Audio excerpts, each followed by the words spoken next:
This is America's first and only daily talk show for and about the Filipinos. Now on its 7th year, we just celebrated our 6th anniversary, making us now to the longest-running Filipino talk show outside of the Philippines. And that's thanks to all of you. Kamusta mga kababayan? Magandang hapon po.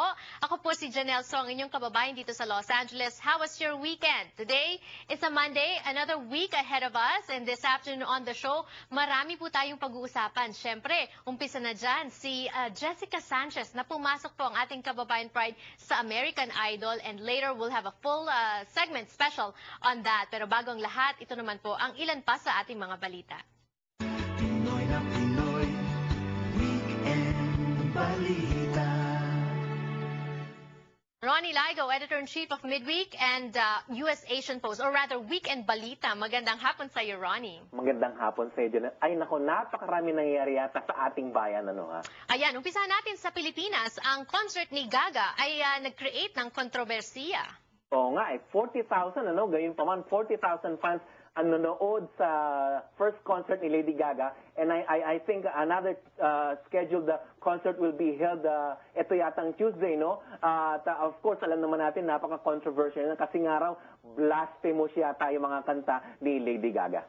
And I remember the last time we also talked about this, siya din ay pinrotesta sa South Korea na kanyang stop naman bago sa Pilipinas. And it's the same thing that's happening or that happened in the Philippines. Maraming mga Christian groups and Christian youth groups ang nagpo-protesta. We saw that earlier dahil nga yung mga lyrics daw at saka parang umapila sa kanya yung ating mga religious leaders na irespeto ang pananampalataya ng ating mga kababayan. At hindi lang yan kasi may batas, ano? There is a law against yung mga ganyang klaseng kanta, mga blasphemous na kanta nga ni Lady Gaga. Yung isa yata pinaka-controversial, yung kanyang kantang Judas na kung saan she's saying na she's in love with Judas at gusto pa kaya makipagtalik kay Judas, yung mga ganun, ano? So ito ay of course alam naman natin, ano, 90% or more pa na Christian nation ang ating bayan at the only Christian nation in Asia. At gayon pa man, at maraming mga fans na nagsipunta ron, mga naka-costume pa, nakatulad nga ni Lady Gaga, hindi natin alam ano ba talaga ang ano sa atin.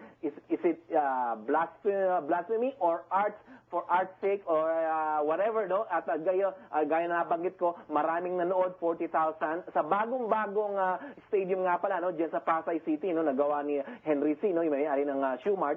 So ngayon another concert will be held, I think, on Tuesday night. And that's what I'm thinking, Ronnie, siguro nakadagdag din sa 40,000 na mga nanood yung mga taong gustong umusisa dahil first time ata nagkaroon ng event at nagbukas yung state-of-the-art arena sa may Mall of Asia. Oo, no?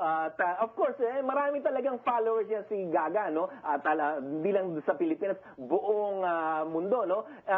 Although nabanggit mo kanina sa Indonesia, mukhang ikakansilin yata yung concert niya doon. However, sa Hong Kong, no? And dating one-night concert niya lang yata, in-extend na sa 4 nights. Ganong kalakas ang following niya si Lady Gaga na. Alright, speaking of following at speaking of mga pagbisita at pagpunta, pag-usapan naman natin itong si Jessica Sanchez na sobra-sobra din ang following outpour of support and love for her, nakapasok sa finals ng American Idol. Oo, no? Dati ni-report namin is a Filipino going to be the next American Idol, no? Alam naman natin si Jessica Soho, no?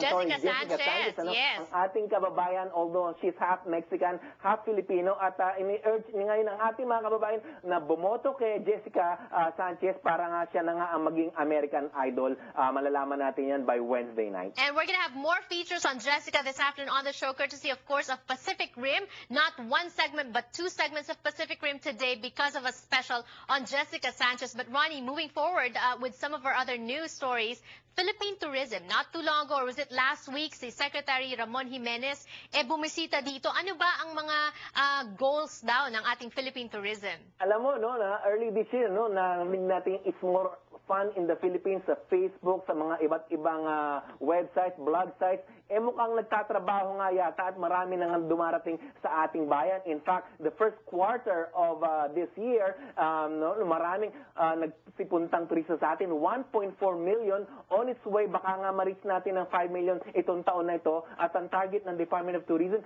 10 million tourists by 2016. At of course, alam naman natin, malaking tulong yan sa atin. At alam naman natin yung mga kapitbahay natin mga bayan, Malaysia, Indonesia, Thailand, ay napakaraming mga turista dyan. And hopefully, because of this campaign, it's more fun in the Philippines. Marami na nga yatang pupuntang mga turista sa atin. At nagpapasalamat po kami kay Secretary Jimenez at sa mga kasama niya sa ahensya na yan. Sana nga magtuloy-tuloy ang pagdalaw at pagbisita ng mga turista sa ating bayan. Yes, Ronnie, we got an interview, a one-on-one interview with Secretary Jimenez. We're going to be airing that also later. Abangan niyo po yan sa Kababayan LA. But Ronnie, still maybe related to tourism, yung meat karne daw ng sea turtle, ipinagbabawal na. First of all, Ronnie, I didn't know na nakakain pala ang meat ng sea turtle. Oo, no, kasi maraming mga kababayan natin talaga naghahanyan, ano. In fact, meron tayong tinatawag na Turtle Island, ano, sa Pilipinas, ano. At dito daw sa Cebu, apparently yung mga coastal areas, mukhang sineserve doon ng mga restaurants doon ang sea turtle na yan. Alam naman natin, endangered na yan, hindi lang sa ating bayan sa Pilipinas, buong mundo, no. Kasi nga, kukunti na nga lang yata ang nakikita natin mga sea turtle. So, mukhang gustong itigil yung ganyang pagbebenta ng sea turtle at ginagawang delicacy nga sa ating bayan. At of course, ito ay ating magiging contribution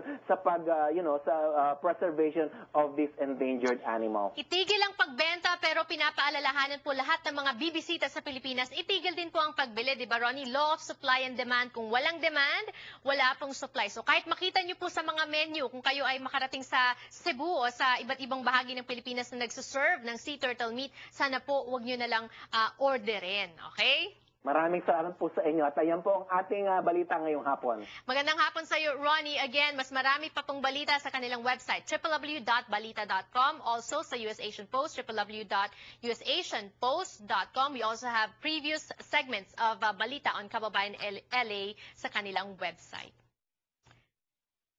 More to come on Kababayan LA as we return. Don't go away.